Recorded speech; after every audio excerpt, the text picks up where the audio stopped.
Chapter 4. It was not long before I communicated to His Majesty the plan I formed for seizing the enemy's whole fleet. The Empire of Blefuscu was an island parted from Lilliput only by a channel 800 yards wide. I consulted the most experienced seamen on the depth of the channel, and they told me that in the middle, at high water, it was 70 glumguffs, about 6 feet in European measure. I walked towards the coast where, lying down behind the hillock, I took out my spyglass and viewed the enemy's fleet at anchor. About 50 men of war and other vessels. I then came back to my house and gave orders for a great quantity of the strongest cables and bars of iron. The cable was about as thick as a pack thread, and the bars of a length of the size of a knitting needle. I trebled the cable to make it stronger, and for the same reason twisted 3 of the iron bars together, bending the ends into a hook. Having thus fixed 50 hooks to as many cables, I went back to the coast, and taking off my coat, shoes, and stockings, walked into the sea in my leather jacket about half an hour before the high water. I waded with what haste I could, swimming in the middle about 30 yards, till I felt ground, and thus arrived at the fleet in less than half an hour. The enemy was so frightened when they saw me that they leaped out of their ships and swam ashore, where there could be not fewer than 30,000. Then, fastening a hook to the hole in the prow of each ship, I tied all 3 cords together at the end. Meanwhile, the enemy charged several thousand arrows, many of which struck my hands and face. My greatest fear was for my eyes, which I should have lost if I had not suddenly thought of a pair of spectacles which had escaped the Emperor's searchers. These I took out and fastened upon my nose, and thus armed went on with my work in spite of the arrows, many of which struck against the glasses of my spectacles, but without any other effect than slightly disturbing them. Then, taking the knot in my hand, I began to pull, but not a ship would stir, for they were too fast held by their anchors. Thus the boldest part of my enterprise remained. Letting go of the cord, I resolutely cut with my knife the cables that fastened the anchors, receiving more than 200 shots to my face and hands.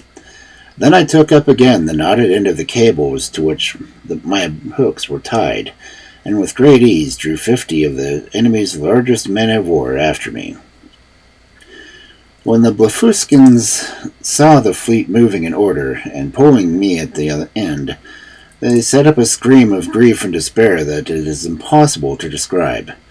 When I had gotten out of the danger, I stopped a while to pick up the arrows that stuck in my hands and face, and rubbed on some of the same ointment that was given me on my arrival.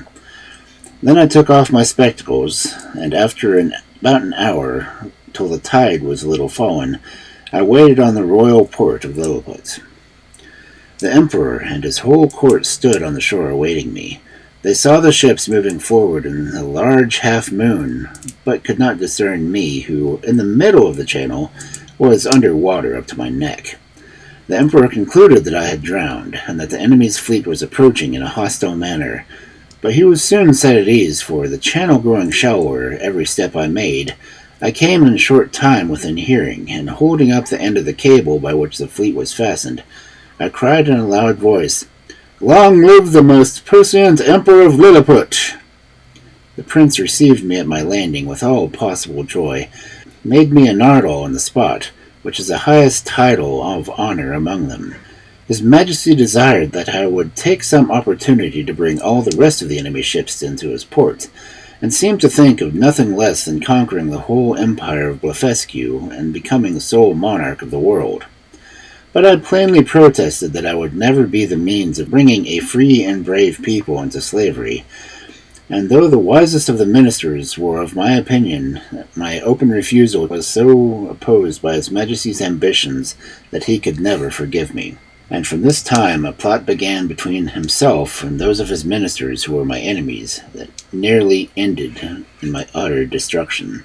About 3 weeks after this exploit, there arrived an embassy from the Blefuscu with humble offers of peace, which was soon concluded on the terms of very advantageous to our emperor.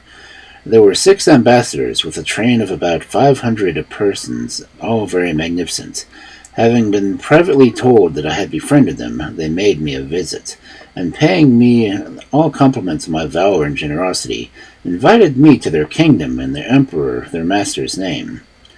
I asked them to present my most humble respects to the emperor, their master, whose royal person I resolved to attend before I returned to my own country. Accordingly, the next time I had the honor to see our emperor, I desired his general permission to visit the Blefuscan monarch. This he granted me, but in a very cold manner, of which I afterward learned the reason. When I was preparing to pay the respects to the Emperor of Blefuscu, a distinguished person of the court, to whom I had once done a great service, came to my house very privately at night, and without sending his name desired admission. I put his lordship into my coat pocket, and giving orders to a trusty servant to admit no one. I fastened the door, and placed my visitor on the table, and sat down by it. His lordship's face was full of trouble, and he asked me to hear him with patience in a matter that highly concerned my honor and my life. "You are aware," he said, "that Skyrish Bolgum has been your mortal enemy since your arrival, and his hatred has increased since your great success against Blefuscu, by which his glory and admiral was observed. This lord and others have accused you of treason, and several councils have been called in the most private manner on your account. Out of the gratitude of your favors, I procured information of the whole proceedings, venturing my head for your service, and this was the charge against you. First, that you, having brought the imperial fleet to Blefuscu into the royal port, were commanded by his majesty to seize all the other ships, and put to death all the Belgian exiles, and also all the people of the Empire who would not immediately consent to break their eggs on the smaller end, and that, like a false traitor to his most serene majesty, you excused yourself from the service on pretense of unwillingness to force the consequences and destroy the liberties and lives of an innocent people.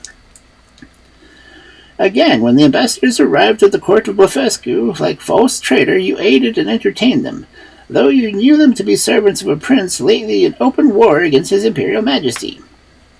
Moreover, you are now preparing, contrary to the duty of a faithful subject, to voyage to the court of Blefuscu. In the debate of this charge, my friend continued, his majesty often urged the services you had done him, while the admiral and treasurer insisted that you should be put to shameful death.